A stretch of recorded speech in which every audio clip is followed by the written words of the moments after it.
Gak cuma pemblokiran rekening saudara, yang juga bikin heboh dan membuat warga makin resah adalah soal rencana pemerintah mengambil alih lahan milik pribadi yang nganggur selama 2 tahun. Menteri ATR BPN Nusron Wahid bilang kategori penetapan tanah telantar tertuang dalam peraturan pemerintah tentang penertiban kawasan dan tanah telantar.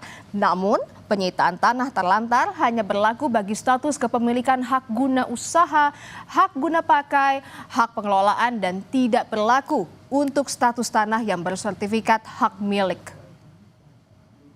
PP 20 tahun 2021 bunyinya begini Pak, kami jelaskan Pak, tanah Bapak punya HGU atau HGB, sejak ditetapkan HGB ditetapkan tahun 2020, selama 2 tahun ini Bapak nggak ngapa-ngapain, nanem enggak, nyangkul enggak, nyentuh enggak, itu bisa berpotensi ditetapkan diusulkan menjadi tanah telantar. Atau yang kedua, tanah ini HGB-nya atau HGU-nya ada habis. Ya kan, karena habis, sampai 2 tahun tidak mengajukan, itu berpotensi juga dijadikan tanah telantar. Tapi kalau sifatnya SHM tidak bisa.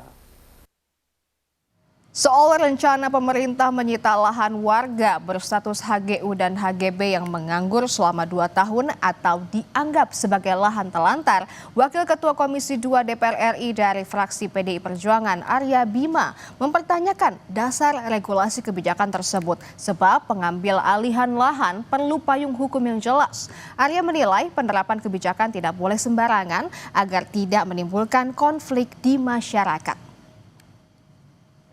Positifnya bagaimana keinginan itu untuk supaya tanah nggak mangkrak, supaya tanah ini produktif, supaya tanah ini dimanfaatkan sebesar-besarnya untuk kepentingan rakyat. Itu aja. Tapi aturannya ada nggak? Kan nggak bisa asal saja.